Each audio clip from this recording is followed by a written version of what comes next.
So let's talk about the auto stop eliminator device for the Jeep Gladiator. And this is for any Jeep Gladiator really, 2020 through 2025. I believe they're all the same because Jeep never changes anything with the auto stop. So anyway, there's a couple different versions out there. One I think that's better than the other. I'll get to that in just a minute. Price range anywhere from about 50 bucks for a decent one. I mean, you can get them cheaper, but let's be honest, you get what you pay for. And do you really want to hook something electrical up in your Jeep Gladiator that's subpar? So pricing anywhere from $54, I think it is, on up to 100 bucks. Now, I mentioned there's one of them that I don't really think is as good as the other, at least from an install point. And that's the $99 or $100 one. I'll get to why in just a minute. But first of all, I did a little bit of research and I came up with a few reasons why having an auto stop eliminator is actually good for the Jeep Gladiator. In other words, letting that auto stop function work is not a great idea. So let's run through those real quick. First of all, to protect the engine. You know, having your vehicle constantly stop and start and stop and start, you know, off and on, whatever, is not a great idea, I don't think. I mean, think of all the wear, the extra wear that puts on the engine.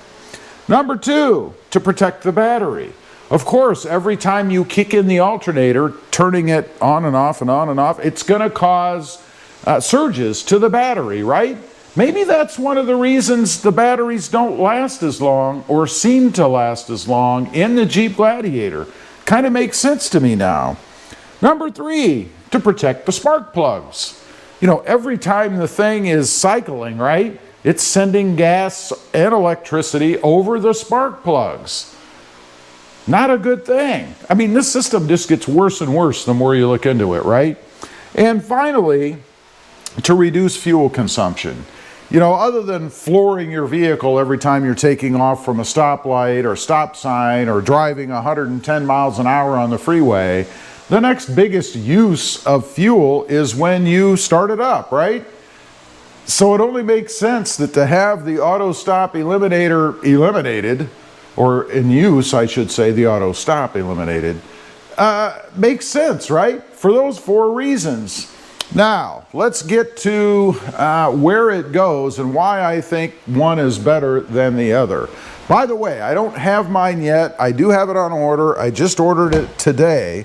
There will be a real install video on the channel as soon as I get that. But I mentioned a $100 one. That one kind of plugs into some outlet behind the panels there in front of your knees. That one doesn't really make sense to me because the other one actually plugs in at the switch up here. Makes much more sense to me to plug this thing in, and the way it works is it goes in between the switch and the wiring in the vehicle with a little unit kind of in the middle that eliminates the auto stop, right? Now, it makes more sense to me to plug it in right at the switch as opposed to having to kind of pull a panel and screw around under there. Plus, it's a hell of a lot tighter to work under there than it is right up here. Now, you may be wondering, well, gee, how do you get to behind this switch, right? Well, they provide a pry tool, which you kind of start with right over here on the side to pry this panel off, and it would come off all the way across the whole front of the vehicle. If you decided to do that, you don't need to do that. All you really need to do is release this part here, so it's going to pull out a little bit. Obviously, it's still connected because it's one piece all the way across here, so be careful. You don't want to jerk this thing out and bend your trim piece here. That wouldn't be a good idea.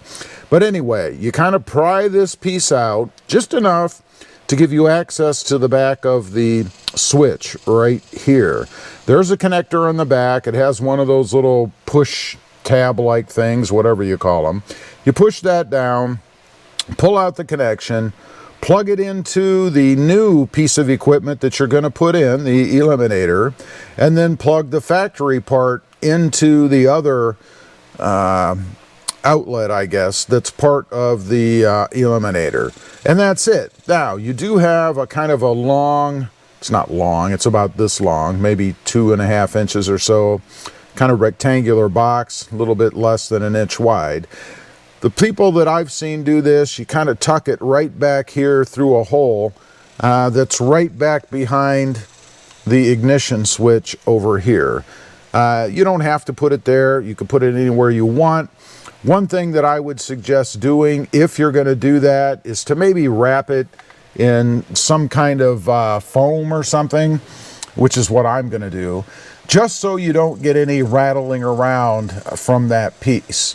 You know, I've seen people install electrical things in plenty of vehicles, wiring type things, and then complain about kind of a rattling noise that they're getting after they were done. Well, that's because the wires are hitting or rattling against the other pieces in the area that they've been working in, and they've created a whole nother problem for themselves, right? Now, I have to say, beyond the 4 reasons that I gave you as to why it should be eliminated, is just the dislike for it. Maybe it's a pet peeve of mine, I don't know. But when I pull up to stop and the thing shuts off, the thing meaning the Gladiator, it drives me insane. You know, I come from, I guess, the old days where when your vehicle just died all of a sudden, and I had enough of them back in the day, there's something wrong, right? So every time that system initiates and I can feel it in the vehicle, it takes me back to my days of old junker cars that I had. And they would turn off in the middle of an intersection. It was always in the middle of an intersection, or where you're sitting at a stoplight at a big busy intersection. And then I'd have to get out, push the car off the road. Occasionally somebody else would get out to help, but not very often, because it always happened in the winter time, right? But I'd have to push the car off the road and then screw around with the carburetor, because they never worked, to get the thing to restart so I could get home. So it's not a good memory for me that auto stop, I guess, brings back. That's the biggest reason why I'm doing it, just to get rid of that stupid system. And lo and behold, there's 4 pretty valid reasons, I think, to not have it active in your Jeep Gladiator anyway. Now, I mentioned I will leave a link down below for this. You may notice that it only covers years, I think, up through 2023, I believe it says, for the Jeep Gladiator. But I have seen reports, videos, installs, and things of this particular unit, and this is why I'm going with it, of having no issues once it's installed, and it will work up through the 2025 Jeep Gladiator. Now, one other thing I do want to mention, once you have this installed, the light, just so you're aware, full disclosure, the light here that normally activates when you push the button will be activated, and I imagine you're going to have a little emblem or symbol on the screen that says that you've activated that feature. That's perfectly normal. That's the same thing that happens when you push that button to eliminate it anyway. Not a big deal for me. I'd rather have that, and then I can just forget about it.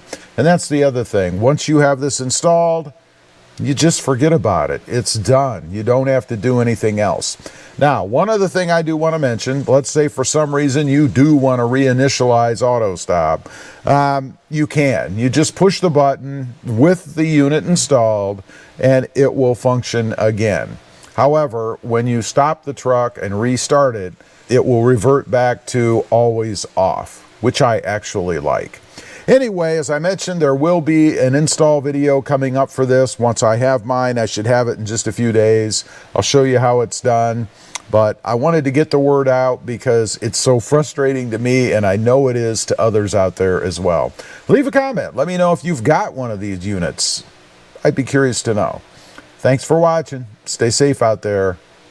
Bye.